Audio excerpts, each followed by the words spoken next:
Hello everyone, welcome back to my channel Faruk study centre. আশা করছি আপনারা ভালো আছেন। এই মুহূর্তে 2025 সালের মাধ্যমিকের হিস্ট্রি অর্থাৎ ইতিহাস বিষয়ের পরীক্ষা সমাপ্ত হলো। ইতিহাস বিষয়ে কি কি প্রশ্ন এসেছিল, এমসিকিউ, এসএকিউ, শূন্য স্থান, ম্যাপ পয়েন্টিং, 2 নম্বরের, 4 নম্বরের, 8 নম্বরের সমস্ত প্রশ্ন পরপর দেখে নিব এবং তার উত্তর সমাধান আমরা জানব। তার আগে একটি কথা জানিয়ে রাখি, ফারুক স্টাডি ইউটিউব চ্যানেলের পক্ষ থেকে যে 2 নম্বরের, 4 নম্বরের, 8 নম্বরের এবং ম্যাপ পয়েন্টিং যে সাজেশন দেওয়া হয়েছিল তা কিন্তু হুবহু কমন এসেছে। তো অবশ্যই আপনারা গিয়ে প্রশ্নগুলো দেখে নেবেন বা সাজেশনগুলো দেখে নেবেন যে এসেছে কিনা, শুধু মুখের কথা বলে। তো অবশ্যই আমরা প্রমাণস্বরূপ দেখব আর প্রশ্ন কি এসেছে তার উত্তরও জানবো। তো ক্লাসটি না টেনে ধৈর্য সহকারে দেখতে থাকো। দেখতে পাচ্ছেন যে 2025 হিস্ট্রি বিষয়, সময় 3 ঘন্টা 15 মিনিট, 3 ঘন্টা লেখার সময় আর কিন্তু 15 মিনিট কিন্তু পড়ার সময়। তো আমরা প্রথম প্রশ্ন দেখে নিব বিভাগ ক থেকে। বিভাগ ক থেকে বলা হচ্ছে সঠিক উত্তরটি বেছে নিয়ে লেখো। 1 নম্বর দাগে বলা হয়েছে হালদেট রচিত A grammar of the Bengal language বইটি ছাপা হয়েছিল কলকাতায়, শ্রীরামপুরে, না হুগলিতে, না ঢাকায়। তো হুগলিতে কিন্তু এই A grammar of the Bengal language বইটি ছাপানো হয়েছিল। কত সালে ছাপানো হয়েছিল? 1778 সালে। সেটাও মনে রাখবে, আগামী দিনে যারা পরীক্ষা দেবে তাদের কাজে লাগবে। তো অবশ্যই তোমাদের শুধু প্রশ্নগুলো বলা হবে না, প্রশ্নগুলোর কি ডিটেলস রয়েছে সেগুলোও কিন্তু তুলে ধরা হবে ফারুক স্টাডি চ্যানেলের পক্ষ থেকে। 2 নম্বর প্রশ্নে বলা হয়েছে মাসিক সন্দেশ পত্রিকা প্রথম প্রকাশিত বলেছে 1896 নাকি 1904 নাকি 1907 নাকি 1913। তো এখানে সঠিক উত্তর কিন্তু 1913 সালে। ওকে।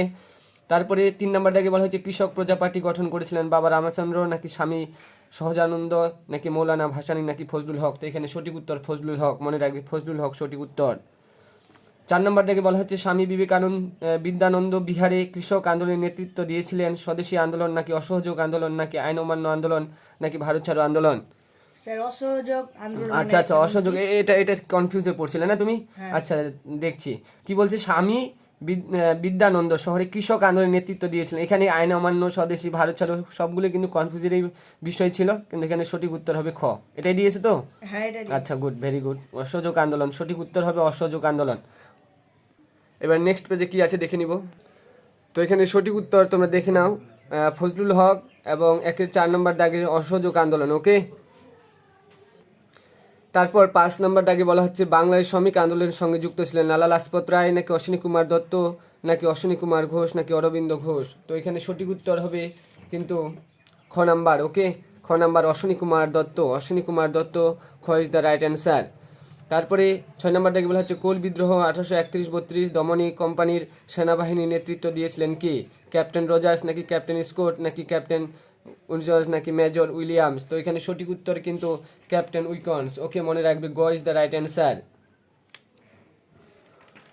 পরের প্রশ্নে বলা হচ্ছে বাংলার নানা সাহেব নামে পরিচিত, খুব সহজ প্রশ্ন। 7 নম্বর দাগে বলা হচ্ছে যে বাংলার নানা সাহেব, এটা কিন্তু পড়ার বিষয় নেই, রামরতন মল্লিক। এই উত্তরটা আশা করি সবাই সঠিক করে এসেছো। তো মনে রাখবে যে রামরতন মল্লিক কিন্তু বাংলার নানা সাহেব নামে পরিচিত। পরের প্রশ্নে আমরা দেখব 8 নম্বর দাগে বলা হচ্ছে ঔপনিবেশিক ভারতের প্রথম রাজপ্রতিনিধি ছিলেন কে? Warren Hastings, Lord Bentinck, Lord Canning নাকি লর্ড মাউন্টব্যাটেন। তো সঠিক উত্তর কিন্তু লর্ড ক্যানিং। ওকে, সঠিক উত্তর লর্ড ক্যানিং। তারপরে 9 নম্বর দাগে বলা হচ্ছে বঙ্গভাষা প্রকাশিকা সভার কার্যকলাপের সঙ্গে যুক্ত ছিলেন রামমোহন রায় নাকি রাধাকান্ত দেব না কালীনাথ রায়চৌধুরী নাকি মদনমোহন তর্কালঙ্কার। তো সঠিক উত্তর গ কালীনাথ রায়চৌধুরী। ওকে, কালীনাথ রায়চৌধুরী। 10 নম্বর দাগে বলা হচ্ছে ব্রিউ প্রবজ গ্রন্থটি বারবার তোমাদের বলা হয়েছিল, গ্রন্থটির সঙ্গে যুক্ত ছিলেন গণেন্দ্রনাথ নাকি অবনীন্দ্রনাথ ঠাকুর নাকি উপেন্দ্র কিশোর রায়চৌধুরী নাকি গগেন্দ্রনাথ ঠাকুর। তো সঠিক উত্তর হবে গগেন্দ্রনাথ ঠাকুর। ওকে, গগেন্দ্রনাথ ঠাকুর সঠিক উত্তর, গগেন্দ্রনাথ ঠাকুর। কখনো ভুল করে গণেন্দ্রনাথ দেবে না।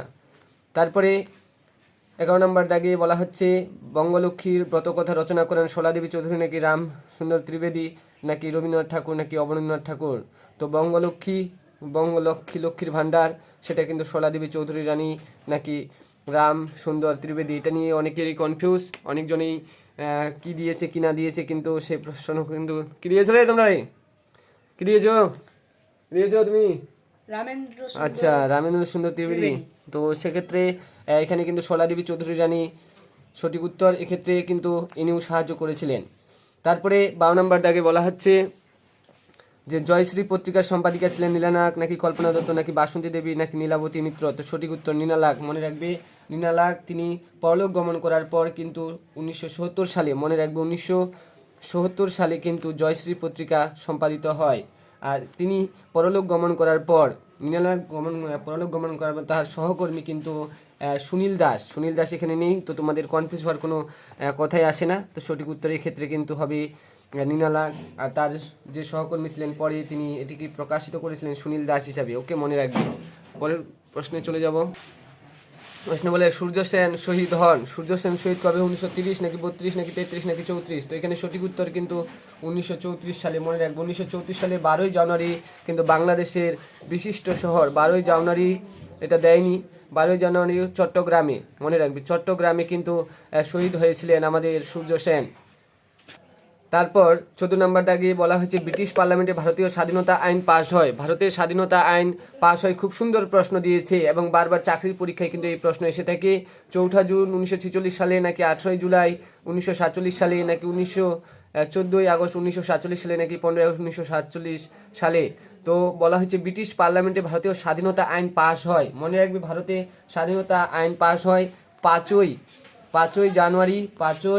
জানুয়ারি পাস হয়, 5ই জুলাই, মনে রাখবে 5ই জুলাই পাস হয় আর 18ই জুলাই কিন্তু সেটি কার্যকরী হয়। অর্থাৎ এখানে সঠিক উত্তর হবে খ, 18ই জুলাই 1947 সালে। কখনো ভুল করে 14ই আগস্ট এগুলো দেবে না, তো এখানে 15ই আগস্টও দেবে না, এটা কিন্তু অনেকেই করে আসতে পারে। তো এই ক্ষেত্রে 5ই জুলাই কিন্তু 5ই জুলাই মনে রাখবে 5ই জুলাই আইনটি পাস হয় এবং 18ই জুলাই 1947 সালে কিন্তু এটি আমাদের হাতে চলে আসে। তো সঠিক উত্তর খ। ওকে, তারপর 15 নম্বর দাগে খুব সুন্দর প্রশ্ন দিয়েছে যে রাজ্য পুনর্গঠন কমিশন 1953 ভূগোলেরও এটা কিন্তু প্রশ্ন। ভারতের যে প্রথম চ্যাপ্টার আমরা অর্থনৈতিক দেখে থাকি, ভূগোলের আগামীকাল ভূগোল পরীক্ষা রয়েছে 18ই ফেব্রুয়ারি। তো তোমরা অবশ্যই ভালো করে প্রিপারেশন নাও কালকের জন্য। আজকের এই প্রশ্নটি মিলিয়ে নাও, কার কী হয়েছে, কতটা সঠিক হয়েছে, কতটা কি হয়েছে, অবশ্যই তোমরা মিলিয়ে নাও।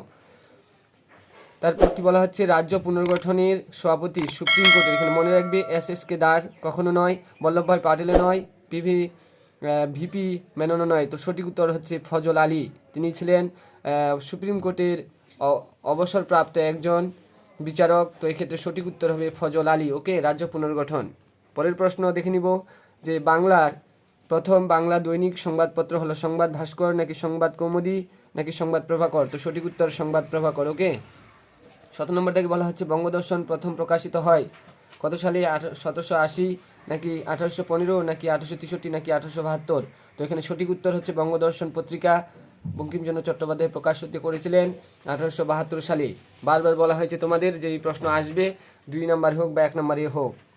আর যেটা সম্প্রকাশ সেটা 1858 সালে, বারবার বলা হয়েছিল যে আসবে, এসেছে। তারপর 18 নম্বর দাগে বলা হচ্ছে যে হিন্দু মেট্রোপলিটন কলেজ 1853 খ্রিস্টাব্দে প্রতিষ্ঠা করেন দেবেন্দ্রনাথ ঠাকুর নাকি রাধাকান্ত দেব নাকি বিদ্যাসাগর নাকি মতিলাল শীল? তো এক্ষেত্রে সঠিক উত্তর কিন্তু বিদ্যাসাগর, মনে রাখবি বিদ্যাসাগর সঠিক উত্তর। বিদ্যাসাগর 1853 সালে হিন্দু মেট্রোপলিটন কলেজ প্রতিষ্ঠা করেছিলেন। তারপর 19 নম্বর দাগে বলা হচ্ছে যে কলকাতা মেডিকেল কলেজ প্রতিষ্ঠার জন্য জমি দান করেছিলেন কি?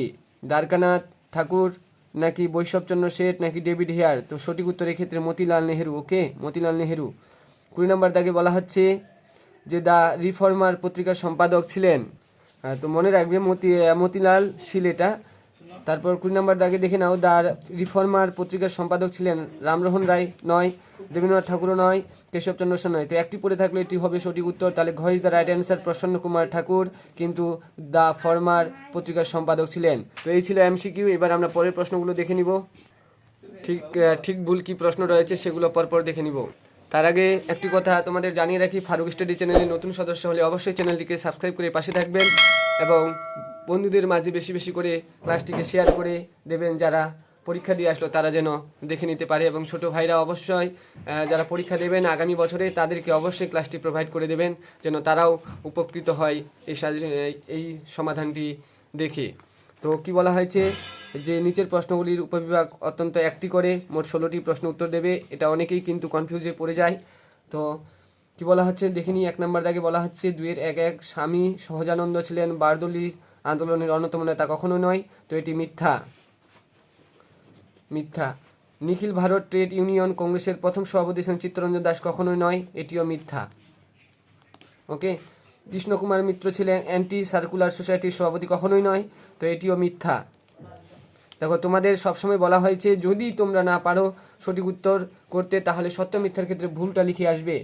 এখানে কি বলা 4 নম্বরটাকে বলা হচ্ছে all India scheduled caste federation প্রতিষ্ঠা করেন বি আর আম্বেদকর। অবশ্যই বি আর আম্বেদকর কিন্তু শিডিউল কাস্ট ফেডারেশন প্রতিষ্ঠা করেছিলেন, তো এক্ষেত্রে এটি কিন্তু সত্য। তাহলে 3টি মিথ্যা দিয়েছে প্রথম, আর পরেরটি কিন্তু একটি সত্য দিয়েছে। 4টার মধ্যে যদি সবাই না পারো 4টাই মিথ্যা লিখে আসে তো 3টা সঠিক অবশ্যই হতো। তারপর একটি বাক্যে উত্তর দাও। উপবিভাগ 2 কি বলছে, একটি স্থানীয় ইতিহাস গ্রন্থের নাম লিখো, তো রাজতরঙ্গিনী। রাজতরঙ্গিনী সঠিক উত্তর, রাজতরঙ্গিনী।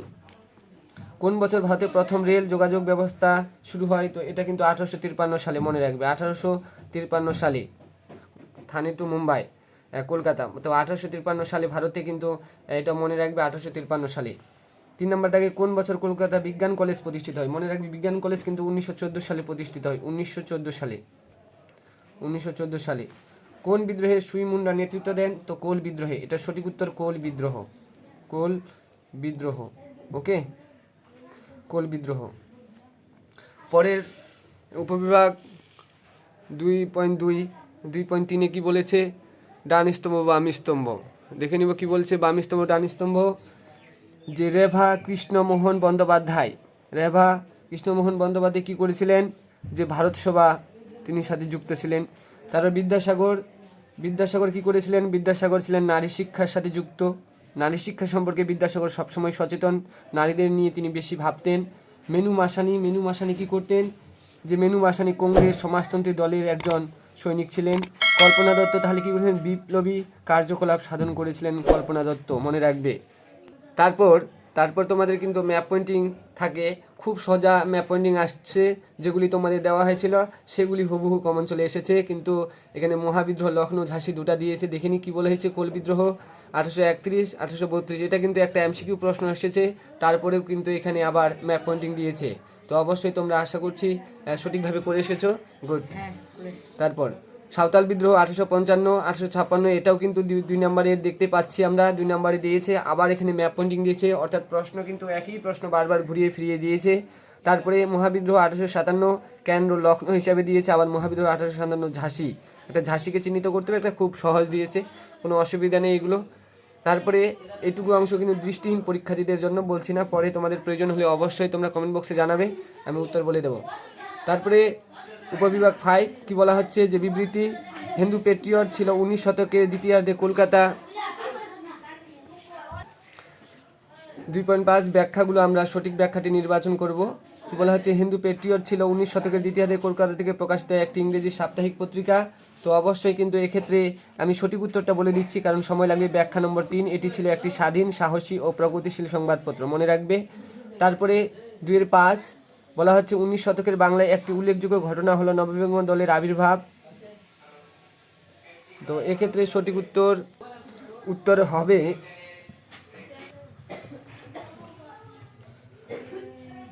হবে কিন্তু এক্ষেত্রে তরুণ ছাত্রদের দল, তাহলে এটি সঠিক উত্তর, ব্যাখ্যা 2 সঠিক উত্তর এখানে। পরের পেজে চলে যাব। পরের পেজ 3 নম্বরে বলা হয়েছে 19 শতকের প্রথমার্ধে বাংলায় প্রকাশকগণ তাদের পুস্তক বিক্রয়ের জন্য ফেরিওয়ালাদের উপর নির্ভরশীল ছিলেন। সময় পেশি ওই বইয়ের দোকানের সময় তো পৌঁছানো ছিল সহজ, তো এক্ষেত্রে সহজ ও সুলভ থাকার কারণে কিন্তু ব্যাখ্যা নম্বর 3 সঠিক উত্তর।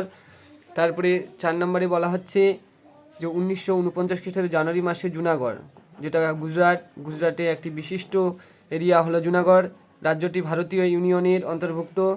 জুনাগড় রাজ্যটির শাসক সেক্ষেত্রে নয়, ভারতের সেনাবাহিনী জুনাগড়, এটা হবে না। জুনাগড় ব্রিটিশদের ভারতীয় যোগদানের সিদ্ধান্ত গ্রহণ করেন, তো এক্ষেত্রে সঠিক হবে ব্যাখ্যা নম্বর 3 সঠিক উত্তর। ওকে, তো আমরা দেখলাম যে প্রথম ব্যাখ্যাতে 3, দ্বিতীয় ব্যাখ্যা 2, তৃতীয় ব্যাখ্যা 3, চতুর্থ ব্যাখ্যা কিন্তু 3 সঠিক উত্তর। এবার বিভাগ গ থেকে তোমরা দেখে নাও যে প্রশ্নগুলি তোমাদের সাজেশন রূপে দেওয়া হয়েছে সেগুলি কিন্তু হুবহু কমন এসে। বারাসাত বিদ্রোহ তোমাদের থামেলে দেওয়া হয়েছিল, সাঁওতাল বিদ্রোহ থামেলে দেওয়া হয়েছিল, পরপর প্রশ্নগুলি কিন্তু 100% কমন এসেছে। ফারুক স্টাডি সেন্টার যা সাজেশন দেয় তা কিন্তু 100% কমন আসে। দেখো ল্যান্ড সোসাইটি, এটিও বলা হয়েছে সুন্দর বন্দ্যোপাধ্যায় স্মরণীয় কেন, এটা দেওয়া হয়নি। অলিন্দ যুদ্ধ বলা হয়েছিল কি উদ্দেশ্যে নারী কর্ম মন্দির প্রতিষ্ঠিত হয়েছিল, বারবার তোমাদের বলা হয়েছে শেখ আবদুল্লাহ কে ছিলেন, এটিও কিন্তু করে দেওয়া হয়েছে। দার কমিশন 1948 কেন গঠিত হয়েছিল, এটি দেওয়া হয়নি। তো গুরুত্বপূর্ণ প্রশ্ন ছিল। পরে আমরা দেখে নিব কি বলা হচ্ছে, যে মানুষের খাদ্যাভ্যাসের উপর ভৌগোলিক পরিবেশ বারবার বলা হয়েছে কতটা প্রভাব ফেলতে পারে মানুষের খাদ্যাভ্যাসের উপর, বারবার 100% কমনযোগ্য প্রশ্ন। আধুনিক ভারতের ইতিহাস রচনার উপাদানরূপে বিপিনচন্দ্র পালের আত্মজীবনী বারবার বলা হয়েছে, বিপিনচন্দ্র পাল তার আত্মজীবনীর নাম কি, 70 বছর, এই 70 বছর লিখে এর গুরুত্ব লিখতে বলা হয়েছে। হরিনাথ মজুমদার স্মরণীয় কেন, লেট হার্জেন, দেখে নাও এগুলো প্রশ্ন বারবার তোমাদের কিন্তু দেওয়া হয়েছিল, যার যেরকমভাবে দেওয়া হয়েছিল সেরকমভাবে কিন্তু 100% কমন এসেছে। থাম্বেলেই মুন্ডা বিদ্রোহ দেওয়া হয়েছিল, নীল বিদ্রোহের প্রতিটি বারবার বলা হয়েছে। সভ্যতার বিকাশের ইতিহাসে যানবাহন বলা হয়েছিল। সোমপ্রকাশ পত্রিকা 1858 সালে দ্বারকানাথ বিদ্যাভূষণ কিন্তু প্রকাশিত করেছিলেন, সেক্ষেত্রে কিন্তু বারবার বলা হয়েছে। দেশীয় রাজ্যরূপে ভারত ভক্তির বারবার তোমাদের সাজেশন রূপে দেওয়া হয়েছে।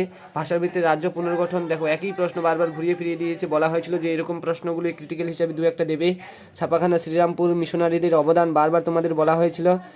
বাংলার বিজ্ঞান শিক্ষার কারিগরি ইন্ডিয়ান অ্যাসোসিয়েশন তোমাদের একটা খুব সুন্দরভাবে ফুল ফর্মটা হিসাবেও দিয়ে দিয়েছিলাম, যে এরকমভাবেই দেবে, হুবহু এরকমভাবেই কিন্তু প্রশ্নটি দিয়েছে, যেরকমভাবে তোমাদের বলা হয়েছে সেরকমভাবে কিন্তু এসেছে। যেরকমভাবেই 1 নম্বরের 2 নম্বরের 4 নম্বরের সাজেশন দেওয়া হয়েছে, এক্ষেত্রে 8 নম্বরের প্রশ্ন কিন্তু একটু ব্যতিক্রম এসেছে। কিন্তু তোমাদের বলা হয়েছিল বাংলা ছাপাখানা ঈশ্বরচন্দ্র বিদ্যাসাগর বহুবিধ কর্ম প্রচেষ্টার সংক্ষিপ্ত, বা রবীন্দ্রনাথ ঠাকুরের শিক্ষা চিন্তা। তো রবীন্দ্রনাথ ঠাকুর বা বিদ্যাসাগর এই দুটার মধ্যে বলা হয়েছিল, এটা কিন্তু কমন এসেছে। শুধু প্রীতিলতা ওয়াইদারও বলা হয়েছিল 4 নম্বরে আসবে, কিন্তু এটি ঘুরিয়ে আবার কিন্তু 8 নম্বরে দিয়েছে 3+8 করে। তো খুব সুন্দর প্রশ্ন। সন্ন্যাসী ফকির বিদ্রোহ বলা হয়েছিল, যে ঐতিহাসিক গুরুত্ব বা তাৎপর্য কী ছিল সেটিও, তাহলে দুটো প্রশ্ন কিন্তু কমন পড়েছে, এটিও কমন বলা চলে, তোমাদের বলা হয়েছিল কিন্তু সাজেশনে দেওয়া হয়নি। তো আজকের আলোচনা এই পর্যন্তই ছিল। ফারুক স্টাডি চ্যানেলে যে সাজেশনগুলি দেওয়া হয়েছিল সেগুলো কিন্তু হুবহু কমন এসেছে। আগামীকাল ভূগোল পরীক্ষা রয়েছে, ভূগোল পরীক্ষার সাজেশন একদম দেওয়া রয়েছে হুবহু। আশা করছি 100% আজকে ইতিহাস বিষয়ে কমন এসেছে। আগামীকাল যে ভূগোল পরীক্ষা 18 ফেব্রুয়ারি রয়েছে 2025 সালে, সেটিও কিন্তু 100% কমন আসবে। বিশ্বাস রাখো ফারুক স্টাডি চ্যানেলের পক্ষ থেকে। নতুন সদস্য হলে চ্যানেলটিকে সাবস্ক্রাইব করে পাশে থাকবে। Thank you for watching. দেখা হচ্ছে আগামীকাল অন্য কোনো নতুন ভিডিও নিয়ে, এবং তার সাথে সাথে আগামীকালের ভূগোল প্রশ্নের যে সাজেশন দেওয়া হয়েছে সে সাজেশন আপনারা হুবহু কমন পাবেন। এবং ফারুক স্টাডি চ্যানেলে আগামীকালের যে প্রশ্নপত্র সেটা কিন্তু 2:30 অর্থাৎ 2:30টার মধ্যেই তোমাদেরকে কিন্তু সলিউশন দেওয়া হবে। চোখ রাখো ফারুক স্টাডি চ্যানেলে। Thank you for watching. দেখা হচ্ছে পরের ভিডিওতে। বাই।